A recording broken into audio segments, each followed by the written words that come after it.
Assalamualaikum warahmatullahi wabarakatuh. Perkenalkan, nama saya Dila Mendabdiwati, NIM 402210046. Di sini saya akan menjelaskan tentang prinsip dasar operasional bank syariah.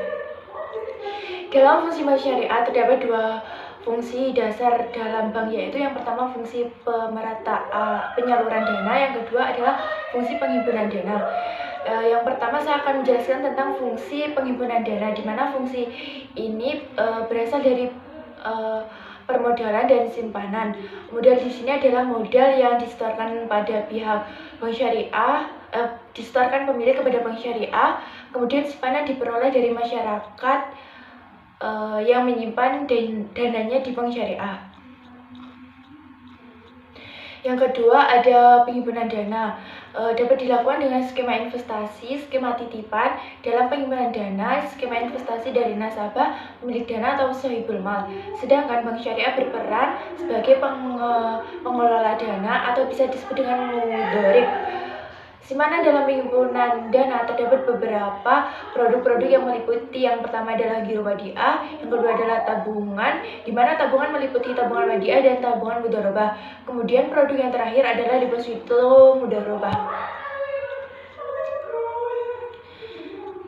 Giro wadiah yaitu titipan dari pihak ketiga kepada bank syariah yang penarikannya dapat dilakukan setiap saat dengan menggunakan cek biliar, giro, ATM, atau dengan cara pemindahan bukuan. Yang kedua adalah tabungan wadiah, titipan pihak ketiga pada bank syariah yang penarikannya dapat dilakukan untuk menurut syarat tertentu yang dimana telah disepakati dengan menggunakan kwitansi, kartu ATM, atau dengan cara pemindai bukuan.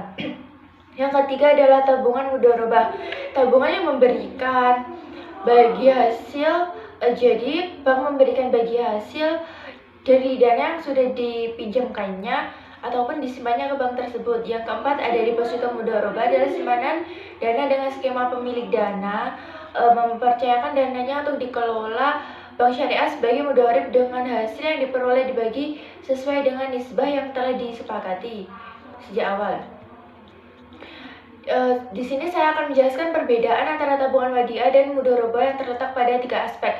Yang pertama adalah sifat dana, yang kedua adalah insentif, yang ketiga adalah pengembalian dana. Sifat dana dalam tabungan wadiah bersifat titipan, sedangkan mudharabah bersifat investasi.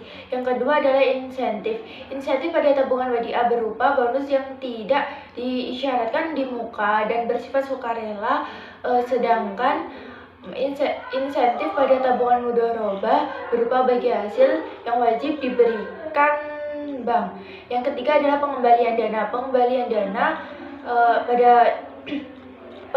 dana pada perbedaan tabungan wadiah ini akan dikembalikan semua oleh bank, sedangkan tabungan mudharabah tidak dijamin dikembalikan semua.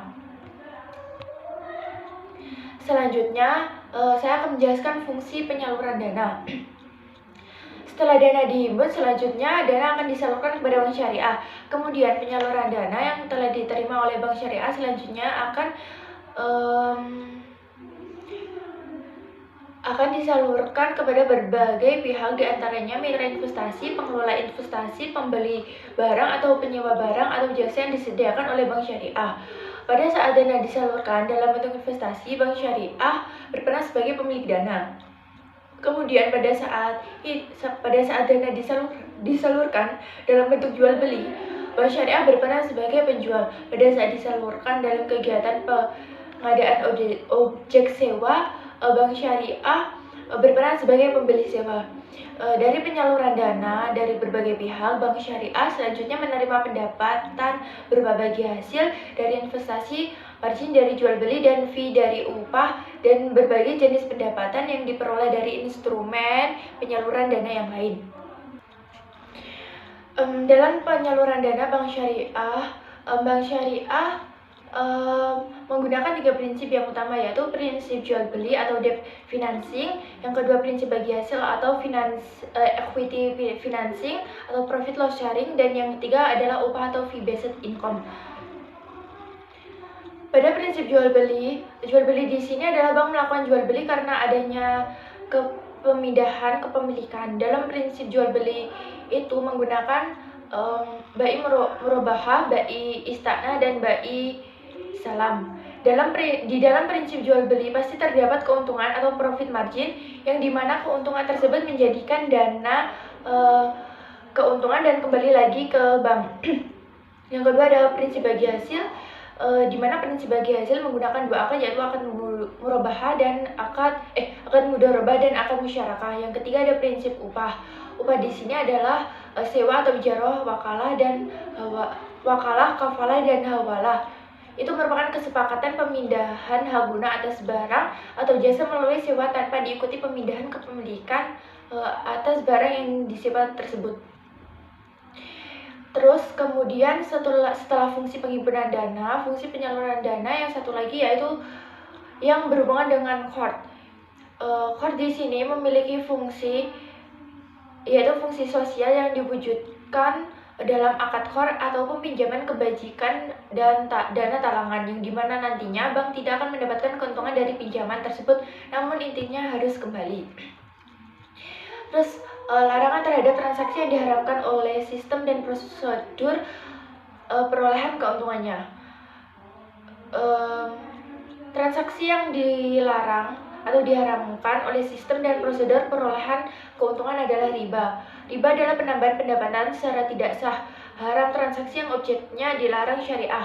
Mesir transaksi yang tidak pasti dan bersifat untung-untungan. Zalim transaksi yang menimbulkan ketidakadilan bagi pihak lain. Gharar transaksi yang objeknya tidak jelas dan ikhtiar praktik penimbunan. Dalam menjalankan sistem operasional perbankan syariah menggunakan prinsip kemitraan atau ta'awun, prinsip keadilan saling ridho, prinsip kemanfaatan, kemaslahatan, prinsip keseimbangan tawazun, dan prinsip keuniversalan. Selanjutnya, tujuan perbankan syariah yang pertama adalah bermuamalah secara Islam, menciptakan keadilan ekonomi dengan pemerataan pendapatan melalui investasi. Yang ketiga, meningkatkan kualitas hidup umat dengan membuka peluang usaha yang lebih besar. Yang keempat, mengentaskan kemiskinan dengan pembinaan pengusahaan produsen. Yang kelima, pedagang perantara. Yang keenam, konsumen dan modal kerja. Yang ketujuh, menjaga stabilitas ekonomi atau moneter dengan sistem bagi hasil. Yang kedelapan dan terakhir adalah melepaskan ketergantungan umat dari bunga bank atau riba. Sekian penjelasan dari saya. Wassalamualaikum warahmatullahi wabarakatuh. Dadah.